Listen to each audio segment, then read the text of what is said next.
여러분, 왜 어떤 사람은 아무리 열심히 일해도 돈 걱정에서 벗어나지 못할까요?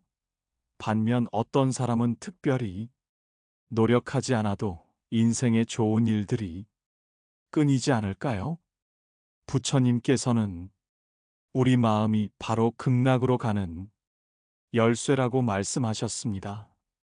극락은 단순히 죽어서 가는 저 멀리 세상이 아닙니다. 내 마음 속에서부터 시작되는 진정한 평화와 행복의 상태입니다. 그런데 이 극락 아무나 갈 수 있는 곳이 아니라는 사실 알고 계셨나요? 그럼 다음 생에서 고통 없이 극락으로 다시 태어나기 위해 우리는 지금 어떤 삶을 살아야 할까요? 지금부터 부처님의 깊은 가르침을 따라 그 해답을 함께 찾아가 보겠습니다. 푸른 숲길을 따라 부처님과 한 제자가 걷고 있었다. 스승님, 극락이라는 곳은 과연 누구에게 열려 있는 것인가요? 사람들은 극락에 가려면 무엇을 준비해야 하는지 궁금해합니다. 부처님은 부드럽게 미소 지으며 대답하셨다. 극락은 그저 멀고 먼 저 세상에 있는 공간만을 의미하지 않는다. 그것은 마음과 업행동의 결과로 이루어진 복된 세계다. 법화경에서는 극락을 번뇌와 고통이 없는 청정한 세계라고 했고, 아미타경에서는 무한한 자비와 지혜가 머무는 곳이라고 가르친다. 그러나 그곳은 아무나 갈 수 없다. 마음과 행위가 깨끗해야 갈 수 있는 세계다. 깨끗한 마음과 행위라면 구체적으로 무엇을 말하는 것입니까? 먼저 선한 업을 쌓아야 한다. 모든 생각과 말, 행동이 선해야 하는 것이다. 예를 들어 거짓말을 하지 않고 남을 해치지 않으며 탐욕과 분노에서 벗어나 자비심을 키워야 한다. 선한 업을 쌓으면 다음 생에 복된 곳에 태어나게 된다. 하지만 세상은 점점 복잡하고 욕망도 많아 어려움이 큽니다. 그래서 마음을 닦는 수행이 중요하다. 욕심과 집착을 내려놓고 자비와 지혜로 마음을 채우는 것이다. 현대의 삶은 우리를 흔들지만 내 마음이 바뀌면 세상이 바뀐다는 진리를 기억하라. 부처님은 잠시 멈추시더니 한 이야기를 들려주셨다. 옛날 한 부유한 상인이 있었다. 그는 끝없는 욕심으로 가족과 이웃을 괴롭혔다. 그가 죽었을 때는 어두운 업을 짊어지고 고통스러운 세계에 태어나 많은 고통을 겪었다. 반면 같은 마을에 검소하고 자비로운 농부가 있었다. 그는 적은 재산에도 감사하며 이웃을 돌보았다. 그의 업은 청정했고 다음 생에 극락과 같은 복된 세계로 태어났다. 그러니 극락은 단순한 공간이 아니라 우리가 쌓는 업과 닦는 마음의 결과인 것입니다. 그렇다면 지금부터 무엇부터 시작해야 할까요? 첫째, 자신의 마음을 들여다보는 것부터 시작하라. 내 안에 어떤 욕심과 집착이 있는지 솔직히 바라보고 인정해야 한다. 둘째, 번뇌를 내려놓기 위한 수행을 꾸준히 하라. 명상과 마음 챙김, 자비를 실천하는 행위가 모두 수행이다. 극락은 먼 미래가 아니라 지금이 순간부터 준비하는 것이다. 마음과 업을 청정히 할 때 이미 극락의 복을 누리기 시작하는 것이다. 제자는 깊이 고개를 끄덕이며 말했다. 스승님, 이제야 진정한 복의 의미를 알겠습니다. 앞으로 마음을 다스리고 올바른 행위를 실천하는 삶을 꾸준히 걸어가겠습니다. 부처님은 따뜻하게 미소 지으며 마무리하셨다. 그 길을 꾸준히 걷는 자에게 극락의 문은 반드시 열릴 것이다. 숲적 속에서 부처님과 제자는 천천히 걸으며 이야기를 나누었다. 스승님, 극락으로 가기 위한 마음, 닦음이 무엇인지 이제 조금 알 것 같습니다. 하지만 마음은 너무 넓고 복잡해서 어디서부터 시작해야 할지 막하기도 합니다. 부처님은 고요한 미소를 지으며 말씀하셨다. 그 마음은 누구에게나 처음에는 낯설고 혼란스러울 수 있다. 하지만 마음은 결코 어렵거나 먼 것이 아니다. 그것은 바로 지금 이 순간 내 마음을 알아차리는 것에서 시작한다. 그렇다면 마음 챙김이란 무엇입니까? 어떻게 해야 제대로 할 수 있나요? 마음 챙김은 말 그대로 마음을 챙기고 돌보는 것이다. 가장 기본적인 수행법은 호흡에 집중하는 명상이다. 천천히 숨을 들이쉬고 내쉬면서 지나가는 생각과 감정을 판단하지 않고 바라보는 것이다. 이를 반복하며 마음은 차츰 고요해지고 내 안의 욕망과 분노, 어리석음이 줄어든다. 제자는 고개를 끄덕이며 질문했다. 하지만 현대 사회는 너무 빠르고 복잡합니다. 스마트폰 알림과 끊임없는 정보 속에서 집중하기가 어렵습니다. 부처님은 고개를 끄덕이며 답했다. 맞다. 그래서 꾸준함이 무엇보다 중요하다. 매일 단 몇 분이라도 꾸준히 마음 챙김을 실천하는 것이 힘이다. 또 일상 속에서도 마음 챙김을 할 수 있다. 걸을 때 한 걸음 한 걸음, 먹을 때 음식 맛을 느끼며 일할 때 지금 하는 일에 집중하는 것만으로도 마음을 닦는 수행이 된다. 부처님은 법구경에서 전하는 말씀을 인용하며 말했다. 마음이 지배하는 자가 모든 것을 지배한다는 진리를 잊지 말라. 마음을 다스리지 못하면 온 세상도 다스릴 수 없다. 그리고 반야심경의 구절을 떠올리게 하며 말했다. 색즉 시공즉 시색은 모든 현상이 서로 연기되어 있음을 뜻한다. 이 세상의 모든 존재는 서로 연결되어 있으니 자비심을 키우고 나와 타인을 구별하지 않는 마음으로 살아가라. 제자는 부드러운 눈빛으로 물었다. 자비심을 키우려면 구체적으로 어떻게 해야 하나요? 부처님은 잠시 숨을 고르고 말했다. 먼저 자신에게 자비를 베푸는 것부터 시작해야 한다. 많은 이가 자기 자신에게 너무 엄격하고 가혹하다. 스스로를 비난하거나 미워하지 말고 따뜻하고 포근한 시선으로 보라. 그 마음이 자비의 뿌리다. 그 다음은 주변 이웃과 만나는 모든 중생에게 자비를 나누는 일이다. 길에서 만나는 사람에게 미소를 짓고 누군가 어려움에 처했을 때 도와주고 마음속 원망이나 분노를 내려놓는 연습을 하라. 작은 친절과 배려가 모여 큰 자비가 된다.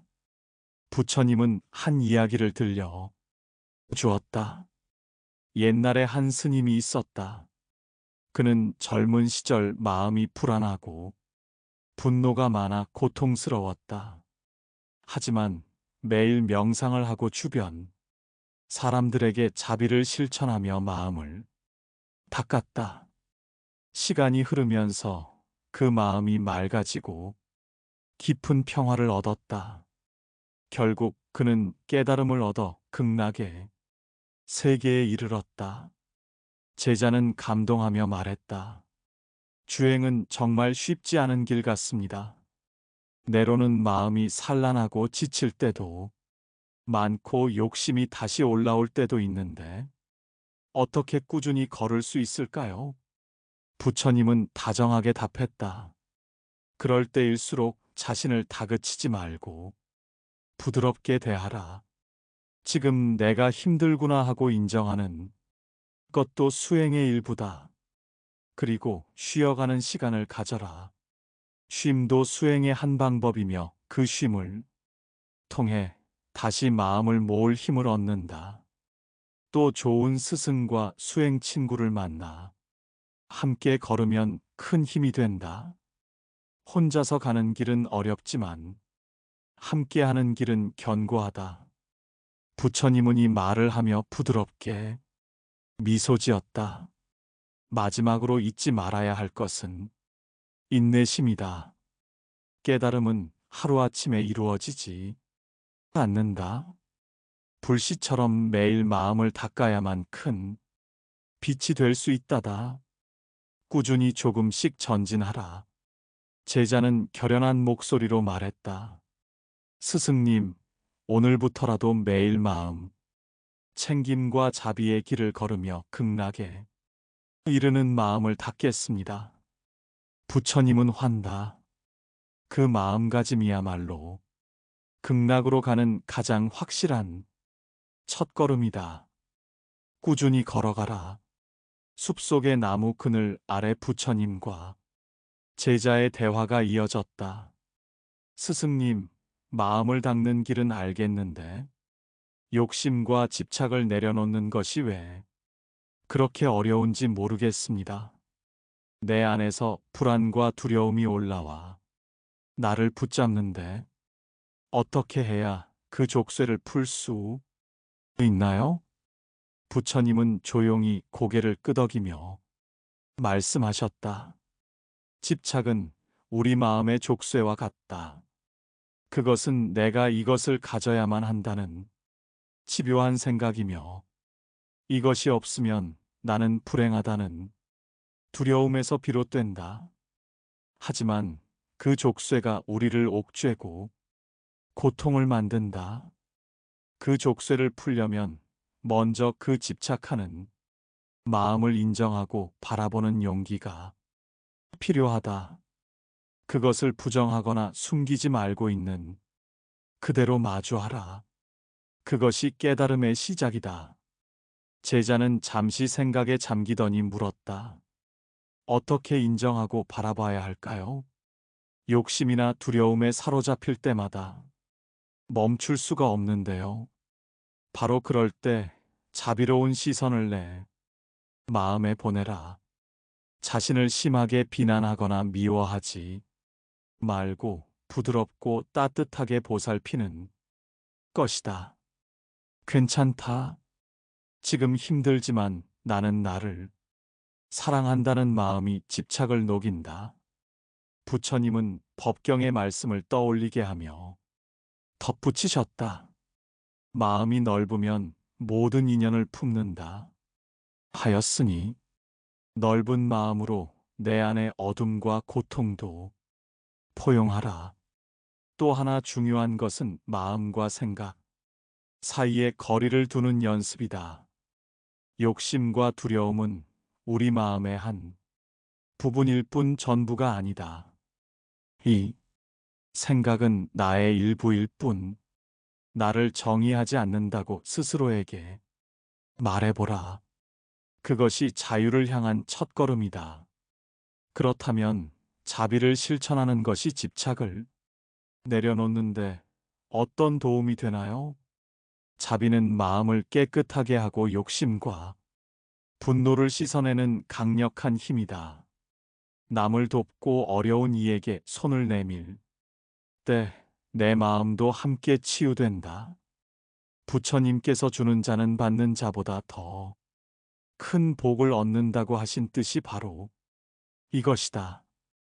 부처님은 한 할머니 이야기를 들려 주었다.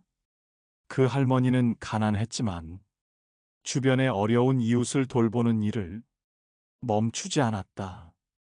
그녀의 마음은 늘 따뜻했고 그 마음이 주변의 큰 사랑으로 퍼졌다. 뜻밖에도 그녀에게도 좋은 일이 연이어 일어났다. 마음의 부가 물질의 부를 이끌어낸 것이다. 제자는 깊은 감명을 받으며 말했다. 스승님, 이제야 마음의 자유와 자비가 극락으로 가는 진짜 길임을 알겠습니다. 부처님은 미소를 지으며 말했다. 그렇다. 욕심과 집착을 내려놓고 자비로 마음을 채우는 자만이 진정한 자유를 얻고 극락에 이를 수 있다. 매일 조금씩 그 길을 걷는 자가 결국 그곳에 다른다. 마지막으로 꾸준한 수행이 반드시 필요하다. 한순간 마음을 바꾼다고 끝나는 것이 아니라 하루하루 쌓아가는 노력이야말로 진정한 변화를 만든다. 그 길에서 흔들리고 힘들 때도 있겠지만 포기하지 말고 스스로에게 자비를 베풀며 다시 일어나라. 제자는 결연한 목소리로 말했다. 스승님, 앞으로 제 마음의 족쇄를 풀고 자비로운 길을 꾸준히 걸어가겠습니다. 부처님은 환하게 웃으며 마무리하셨다. 그 마음이 바로 극락으로 가는 지혜로운 길이다. 꾸준히 걸어가라. 숲길 옆은 연못가에 앉은 부처님과 제자는 다시 대화를 나누었다. 스승님, 극락으로 가는 길에 대해 많은 것을 배웠습니다. 그런데 기도는 어떤 의미가 있습니까? 그리고 기도는 어떻게 해야 진정한 힘을 발휘할 수 있을까요? 부처님은 온화한 미소를 띠며 말씀하셨다. 기도는 단순히 바라는 소원이 아니다. 진심으로 마음을 모아비는 기도는 내면의 자비와 지혜의 빛을 키우는 행위다. 경전의 기도는 마음의 등불이 되어 어둠을 밝힌다고 기록되어 있듯 올바른 기도는 우리 삶의 평화와 복을 가져온다. 그러나 마음이 산란하거나 불안할 때 기도를 해도 효과가 없다는 생각도 듭니다. 맞다. 마음이 흔들릴 때는 그 기도 또한 흔들리게 마련이다. 그러므로 먼저 마음을 고요히 하고 청정하게 하는 것이 기도의 시작이다. 부처님도 깨끗한 마음에서 우러나오는 기도만이 업을 녹이고 길을 연다고 하셨다. 부처님은 한 사례를 들려주셨다. 옛날 한 부모가 있었다. 그들은 자식의 미래를 위해 매일 기도했지만 마음속 불안과 집착이 깊어 기도는 때로 갈등을 낳았다. 그러나 부처님의 가르침을 듣고 마음을 내려놓고 자비로 기도하기 시작하니 자식에게도 평화와 행운이 찾아왔다. 구체적으로 어떻게 기도해야 하나요?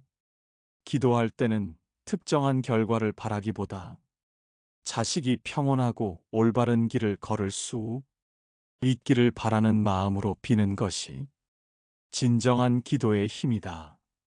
법화경에도 바라는 바 없이 모든 중생의 행복을 빌 때 큰 힘이 된다고 하였다. 기도는 마음만이 아니라 행동과도 이어져야 한다고 하셨는데 자세히 알려주십시오. 기도는 마음과 행동이 일치할 때 완전해진다. 자식을 위한 사람과 배려 올바른 생활, 습관과 수행이 함께할 때 기도는 빛난다. 말만으로 기도하는 것이 아니라 삶에서 그것을 실천하는 것이다. 제자는 깊은 깨달음을 얻고 다짐하였다. 스승님, 이제부터 욕심과 집착을 내려놓고 진심 어린 기도를 하겠습니다. 마음과 행동을 일치시켜 극락으로 가는 길을 꾸준히 걸어가겠습니다. 부처님은 따뜻한 미소로 마무리 말씀을 전했다. 그대의 기도는 이미 극락의 등불이 되었다. 마음을 닫고 자비를 실천하는 그 길에 큰 복이 깃들 것이다. 숲길 끝자락에 다른 부처님과 제자는 앉아 깊은 대화를 나누었다. 스승님, 극락에 이르는 길이 쉽지 않다는 말씀을 여러 번 들었습니다. 마음을 닫고 선한 업을 쌓는 일은 꾸준한 노력이 필요한데, 때로는 삶의 무게에 지치고 흔들릴 때가 많습니다. 그럴 때 어떻게 마음을 다잡아야 할까요? 부처님은 온화한 표정으로 답하셨다. 그대의 마음을 이해한다. 주행의 길은 평탄하지 않으며 고통과 시련은 반드시 찾아온다. 그러나 그 고통을 피하려 들지 말고 그것조차도 수행의 일부로 받아들이라. 부처님께서는 고통이 있기에 깨달음이 있다 하셨다. 마음을 다잡는 첫걸음은 자기 자신에게 자비를 베푸는 것이다. 자신을 지나치게 다그치거나 비난하지 말라. 마음이 흔들릴 때 지금 나는 힘들구나 하고 인정하며 부드럽게 감싸 안는 것. 그것이 바로 진정한 수행이다. 부처님은 경전법경의 한 구절을 떠올리게 하며 말씀하셨다. 인내는 모든 수행의 근본이며 인내를 지키는 자만이 참된 복을 얻는다. 인내심은 불교 수행에서 빼놓을 수 없는 덕목이다. 노한 좋은 스승과 함께 하는 것도 큰 힘이 된다. 혼자 가는 길은 외롭고 어려워도 좋은 법을 듣고 함께 수행하는 친구가 있다면 마음의 짐이 가벼워지고 지혜도 깊어진다. 부처님은 한 젊은이의 이야기를 들려 주셨다. 어떤 젊은이가 있었다. 그는 큰 사업을 시작했으나 여러 번 실패하며 절망했다. 모든 것을 포기하려 했으나 부처님의 법문을 듣고 마음을 다잡았다. 이 실패도 수행의 과정이 달라며 다시 일어섰다. 그는 매일 마음을 닫고 이웃에게 자비를 베풀었으며 욕심을 줄이려 노력했다. 결국 그는 성공뿐 아니라 마음의 평화도 얻었고 자신의 다음 생에도 복된 길을 열었다. 이것이 바로 꾸준한 수행과 자비가 가져다 준 기적이다. 제자는 깊은 감동을 받으며 물었다. 스승님, 그럼 우리도 매일 작은 실천부터 꾸준히 해야 하는군요. 부처님은 환하게 웃으며 말했다. 그렇다. 하루하루의 작은 선행과 마음 닦음이 모여 큰 복을 이룬다. 작은 불꽃도 모이면 큰 빛이 된다는 말처럼 꾸준한 노력이 극락의 문을 열 것이다. 마지막으로 한 가지 더 기억하라. 복은 먼 곳에서 오는 것이 아니라 내 마음에서 자라난다는 것이다. 부지런히 마음을 닫고 자비와 지혜를 실천하라. 그대의 길에 늘 빛과 평화가 함께하리라. 제자는 굳은 의지로 다짐했다. 스승님, 저도 오늘부터 포기하지 않고 꾸준히 마음을 닦으며 자비로운 삶을 살아가겠습니다. 부처님은 따뜻한 눈빛으로 마무리하셨다. 그 마음이 극락으로 가는 참된 길이다. 꾸준히 걸어가라. 오늘 여러분과 나는 부처님의 가르침이 마음의 작은 등불이 되었기를 바랍니다. 극락은 먼 미래만의 약속이 아니라 지금 이 순간부터 시작하는 마음의 청정함과 선한 실천에서 비롯됩니다. 업화 세상 채널과 함께 부처님의 지혜를 나누며 모두가 마음의 평화와 극락으로 가는 길을 걸어가길 기원합니다. 이 영상이 도움이 되셨다면 좋아요와 구독으로 응원해 주세요. 노한 댓글로 여러분의 경험과 생각을 나누어 주시길 바랍니다. 여러분의 진솔한 나눔이 또 다른 이들에게 큰 힘과 희망이 될 것입니다. 늘 여러분의 행복과 평화를 기원하며 나무아마미타불, 관세음보살 모두